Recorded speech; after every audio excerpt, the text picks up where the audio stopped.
This is Union Glacier on December 4th, 2021. This video is taken 6 meters above the snowfield with a 360-degree view. What you're about to see is the total solar eclipse.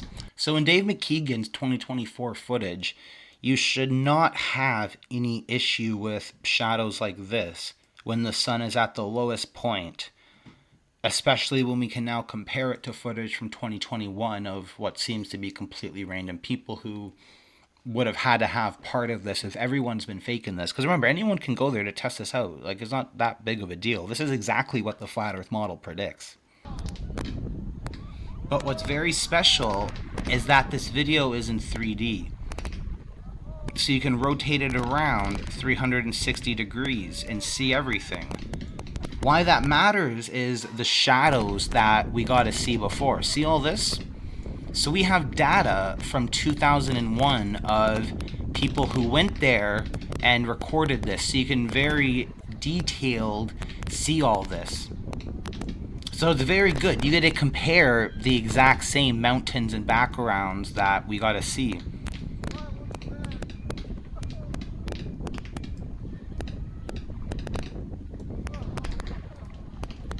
It's very nice footage.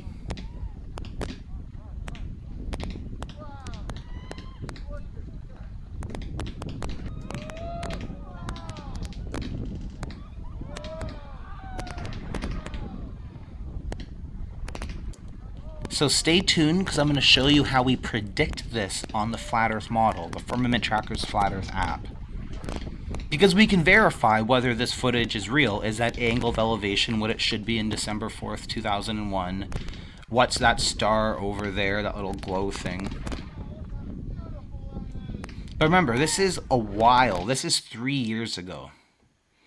So I encourage you to go to the link in the video description and play around with this yourself. YouTube will provide a way for you to use your mouse and explore everything. So you can look at the mountains. Mount Rossman, I think, is what I remember this one being called. And you can see what you think. Come to your own conclusions about shadows.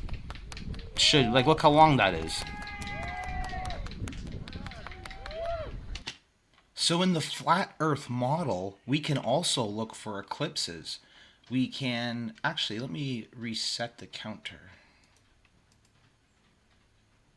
So you see how when I clicked that button, it now predicted when the next eclipse would be, which is December 4th. The footage that we previously looked at is so far matching the flat earth model. Now, the reason that I wanted to go to December 3rd in the date picker is so that you can see how a solar eclipse happens.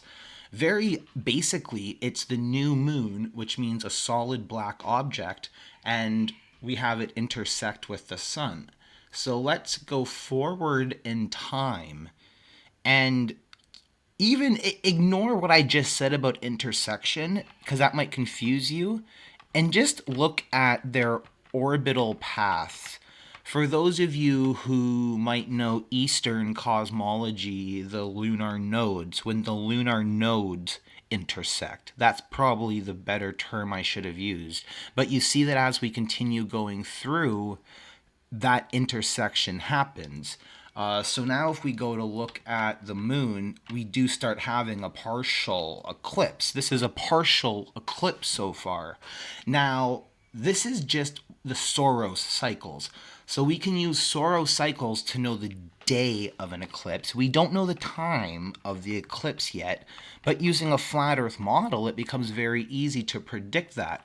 So let's put the time back, go forward now to December 4th, and if we continue moving along, yeah, you can see when the total eclipse happens. So does that make sense? We predicted the timing now of the solar eclipse using a flat earth model.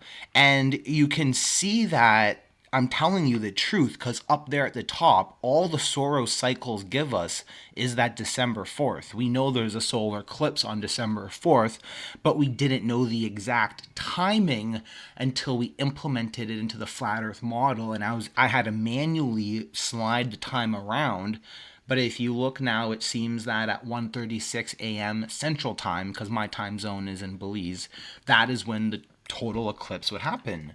So this is how we can use flat Earth models to predict very detailed stuff about our universe and see how it looks in real life. So much like what they're seeing over there, that's exactly what happens. The new moon and the sun intersect, and that causes the total eclipse. And the footage that we're seeing from 2001 matches what we would expect the sun to do as it continues around. Those angles make perfect sense. It'll rise up when they're looking farthest south. That's like the lowest angle. It all makes sense. Let's go back a day. The moon and sun would be separated apart, and eventually they catch up to each other.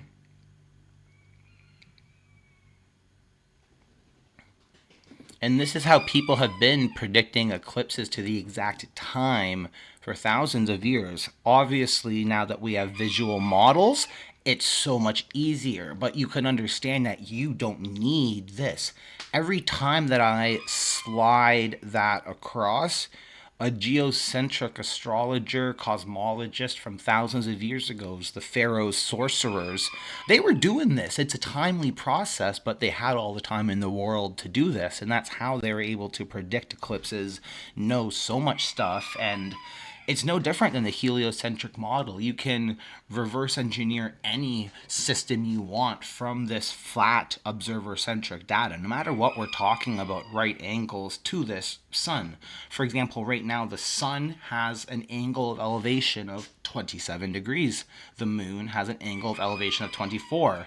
And you can go outside in real life and confirm that what the flat Earth model is saying, because these are flat angles. You can try to measure something else, but you can see that it makes perfect sense. Get your protractor, and obviously 24 is less than 27, so the moon is lower than the sun. That is exactly what you'd see in real life on December 3rd, 2001.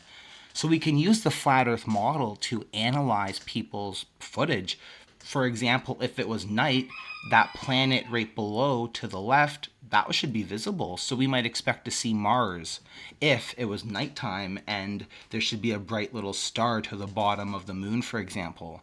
This is how we can do a forensic analysis and verify this type of stuff.